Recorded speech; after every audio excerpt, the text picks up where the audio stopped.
I'm going to use as a textbook tonight Pawns in the Game. It's a book that was written by William Guy Carr. He's a retired commander in the Canadian Naval Force. And he had heard about the conspiracy and wanted to delve into it himself. He wrote a very compact book about what's going on with the Illuminati and how this fits into modern day plans, what's going on in the world today. So we're going to use that as a textbook for the first 2 hours, and the second 2 hours we'll have some case studies. So let's start out by stating and by showing you. We'll start with this page in the prefix, and you see this we'll start up here. In 1784, an act of God placed the Bavarian government in possession of evidence which proved the existence of the continuing Luciferian conspiracy. This explains the previous 9 pages, goes into it in detail. We don't have time to do it completely. Conspiracy. Adam Weishaupt, a Jesuit-trained professor of canon law, defected from Christianity and embraced the Luciferian ideology while teaching at Ingolstadt University. In 1770, the money lenders who had recently organized the House of Rothschild retained him to revise and modernize the age-old protocols designed to give the synagogue of Satan ultimate world domination so they can impose the Luciferian ideology upon what remains of the human race after the final social cataclysm by use of satanic despotism. Weishaupt completed his task on May the 1st, 1776. It's a communist holiday, isn't it? May 1, 1776. The plan required the destruction of all existing governments and religions. This objective was to be reached by dividing the masses, whom he termed goyim, meaning the human cattle, into opposing camps in ever-increasing numbers on political, racial, social, economic, and other issues. The opposing sides were then to be armed, and an incident provided which would cause them to fight and weaken themselves as they destroyed national governments and religious institutions. In 1776, Weishaupt organized the Illuminati to put the plot into execution. The word Illuminati is derived from Lucifer and means holders of the light. Using the lie that his objective was to bring about a one-world government, to enable men with proven mental ability to govern the world, he recruited about 2,000 followers. These included the most intelligent men in the field of arts and letters, education, the sciences, finance, and industry. He then established lodges of the Grand Orient to be their secret headquarters. Weishaupt's revised plan required his Illuminati to do the following things to help them accomplish their purpose. 1, use monetary and sex bribery to obtain control of people already occupying positions in high places in the various levels of all governments and other fields of human endeavor. Once an influential person had fallen for the lies, deceits, and temptations of the Illuminati, they were to be held in bondage by application of political and other forms of blackmail and threats of financial ruin, public exposure, and physical harm, and even death to themselves and their loved ones. We're going to take these a point at a time. And then what I'm going to do, I'm going to show you what's going on in this country today. This is a recent headline, not too recent, 1989, June the 30th, 1989. Power broker served drugs, sex at parties, bugged for blackmail. Here's another headline. Homosexual prostitution probe and snarls the fissures of the Bush and Reagan administration.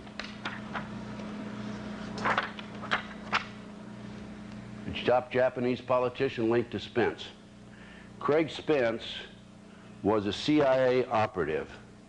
He was exposed as a CIA operative. His job was to set up dignitaries, politicians, congressmen, etc., and to blackmail them. Once he was exposed, of course he didn't last too long. He lasted something like 6 months. Within 6 months, I think he was suicided. Now, recently, it's sometimes referred to as Arkancided, by the way. Not Spence, though. This was before Mr. Bill Clinton was in the White House. But in my experience as a private investigator, security consultant over the last 17 years, I've had a number of high-profile cases in addition to the Jeffrey McDonald case. And I'm happy to report I've had a phenomenal success record on it. It takes a lot of time, a lot of diligence, and the right contacts in order to be successful in this field. But in 1989, I was contacted by a gentleman by the name of Ed Weaver, a wonderful Christian man in Lincoln, Nebraska. And he had read about me in a book called The Ultimate Evil by Maury Terry. The Ultimate Evil was a story about the Son of Sam murders in New York. And Maury Terry wrote the book. He contacted me on the West Coast, asked me to help him do the research on it, et cetera, which I did. Involved on the West Coast the murder of a producer named Roy Radin. And I'm happy to report that the people who were responsible for his contract murder or contract killing of Roy Radin are in jail today. There's 4 of them, serving all 4 of them serving life sentences with no parole. And I'm also happy to report that I had a little bit something to do with putting them in jail for the rest of their lives. But as a result of my name appearing in the book The Ultimate Evil, Ed called me and said, you know, are you the same Ted Gunderson that went to Lincoln High School in Lincoln, Nebraska, and went to the University of Nebraska? And I said, I am. He said, well, I'm Ed Weaver, and I was your classmate, and of course I remembered him. But he said, we have a real problem here in Nebraska. We have a case called the Franklin Cover-Up, and in this particular case, the FBI and the IRS raided the Franklin Credit Bureau, which was a credit bureau established in the minority neighborhood in order to furnish banking and financial opportunities to the minorities. People on the board of directors included people like Harold Anderson, who was past publisher of the Omaha World Herald, other very prominent citizens. And as a result of the raid, there was publicity. Larry King, by the way, was the individual who was president of the Savings and Loan. Not Larry King, live CNN, but Larry King, a black man, a fast-rising star in the Republican Party, had sung the national anthem at Texas at the Republican National Convention and New Orleans at the Republican National Convention. As a result of the publicity, there were 80 children in Omaha came forward and talked about being exposed and ritualistically and sexually victims of this element, this group of people. These were some of the leading businessmen in Omaha. These kids named not only Harold Anderson, but they also named Bob Wadman, chief of police, as being involved in this ring. They named Gene Mahoney, past former vice squad with the Omaha, vice detective with the Omaha Vice Squad, Omaha, Nebraska. And he's now head of the Forestry Service for the state, has a park named after him between Lincoln and Omaha. They named the editor of the society page of the Omaha World Herald. They named the heir to the Brandeis fortune. I mean, these were top citizens, highly respected people in the community. And of these 80 children that came forward, 4 of them gave statements. Of the 4 who gave statements, 2 of them later recanted, probably under pressure. 2 refused to recant, Alicia Owens and Paul Benassi.